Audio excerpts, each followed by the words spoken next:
சென்னை முகப்பேர் கிழக்கு சர்ச் தெரு அருகே உள்ள பேக்கரி கடையின் அருகே காலி நிலத்தில் பெண் ஒருவர் இரத்த காயங்களோடு உடலில் ஆடைகளின்றி சடலமாக கிடப்பதாகவும் அவர் மேல் இளைஞர் ஒருவர் படுத்திருப்பதாகவும் ஜே நகர் போலீசாருக்கு தகவல் கிடைத்தது. அங்கு சென்ற போலீசார் கண்மண் தெரியாத போதையில் சடலத்தின் மீது படுத்து கிடந்த இளைஞரை எழுப்பினர். கொலை செய்யப்பட்டு கிடந்த அந்த பெண்ணின் சடலத்தை கைப்பற்றி பிணக்குறாய்வுக்காக அரசு மருத்துவமனைக்கு அனுப்பி வைத்தனர். போதை இளைஞரை காவல் நிலையம் அழைத்துச் சென்று தீவிர விசாரணை மேற்கொண்டதில் திடுக்கிடும் தகவல்கள் வெளியாயின.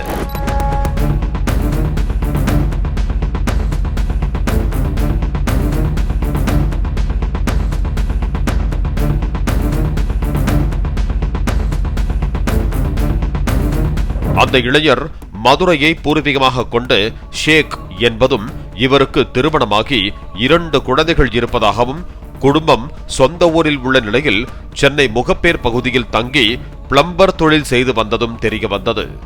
இந்த நிலையில் திங்கட்கிழமை இரவு சர்ச் தெருவில் உள்ள டாஸ்மாக் மதுபான கடையில் மது அருந்துவிட்டு மது போதையில் இருந்தபோது சாலையோரம் யாசகம் கேட்ட 55 வயது மதிக்கத்தக்க பெண்ணை தனியாக அழைத்து சென்றுள்ளான்.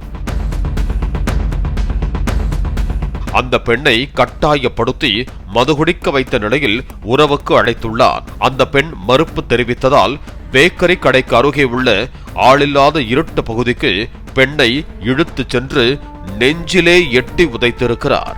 அத்தோடு இல்லாமல் அந்த பெண்ணின் தலையை பிடித்து இழுத்து சுவற்றில் மோதி கடுமையாக தாக்கியதாக கூறப்படுகிறது.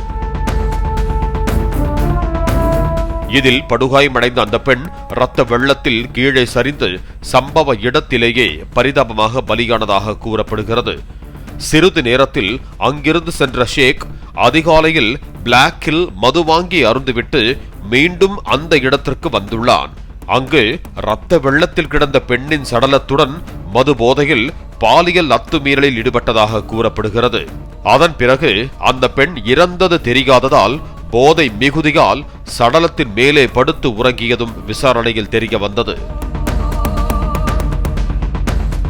மிதமிஞ்சிய மது போதையில் இருந்ததால் டாஸ்மாக் அரக்கன் ஷேக்கிடம் முழுமையான விசாரணை நடத்த முடியாமல் இருப்பதாக போலீசார் தெரிவித்தனர்.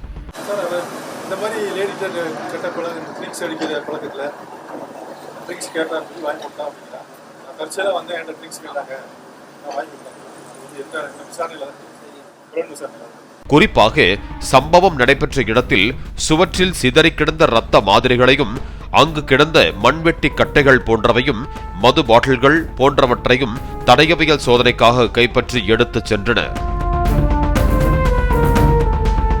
இதுகுறித்து சம்பவம் நடைபெற்ற இடத்திற்கு அருகே இளநீர் கடை வைத்திருக்கும் வியாபாரி ஒருவர் கூறும் போது காலை 7:30 மணியளவில் இருவர் உடலிலும் துணிகள் இல்லாமல் கிடந்ததாகவும் அருகே மது பாட்டில்கள் இருந்ததாகவும் தாய் வயதுடைய பெண்ணை பாலியல் வன்கொடுமை செய்து கொலை செய்தவனை இளநீரை சீவுவது போல சீவ வேண்டும் என அவர் ஆவேசமானார். தொடப்பம் எடுக்க போனால் காலைல எப்பவுமே கடைக்கு வந்த உடனே தொடப்பம் கரும்பு சீவி அங்கே கரும்புக்காரங்க அங்கே போட்டிருப்பாங்க. தொடப்பம் ஜாமான் அங்கே வச்சுருப்பாங்க. நான் தொடப்பம் எடுக்கலான்ட்டு போனாட்டி இவங்களை பார்த்துட்டேன் கறந்தாங்க. அதை பார்த்தோன்னே எனக்கு மயக்கம் வந்துச்சு. நான் வந்துட்டேன். ரத்தம் பிளட்டு பார்த்தா நமக்கு மயக்கம் வந்துடும் சார்.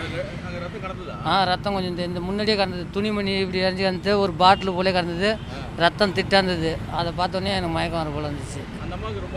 ஆங்களை நான் கிட்டே போகல. இதை பார்த்தோன்னே பயந்துட்டு இடைய விடுன்ட்டேன். அது தெரியல. 2 காலை மட்டும் பார்த்துட்டு முன்னாடி ஆப்போசிட்டில் இருக்க மண்டபத்தில் செக்யூரிட்டியை கூப்பிட்டு போய் காமிச்சான்.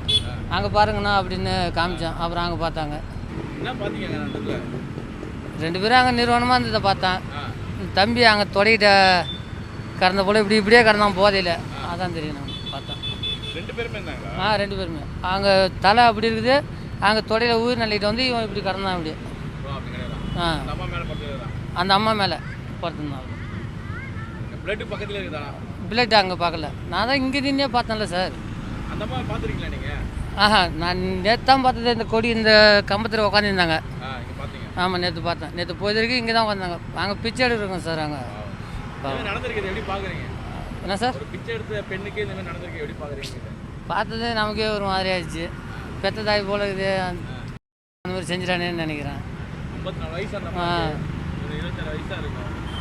அவன்லாம் என்ன சார் செய்யுது? நானாக இருந்தேன்னா இளநீ சீக்கிரம் போல சீட்டு போயிடுவேன்.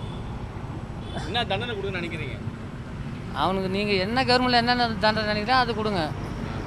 அதை நம்ம நீங்கள் அதை விட்டுருப்போங்கிறீங்க. கண்டிப்பாக செய்வேன். ஏன் அப்படி சொல்கிறீங்க?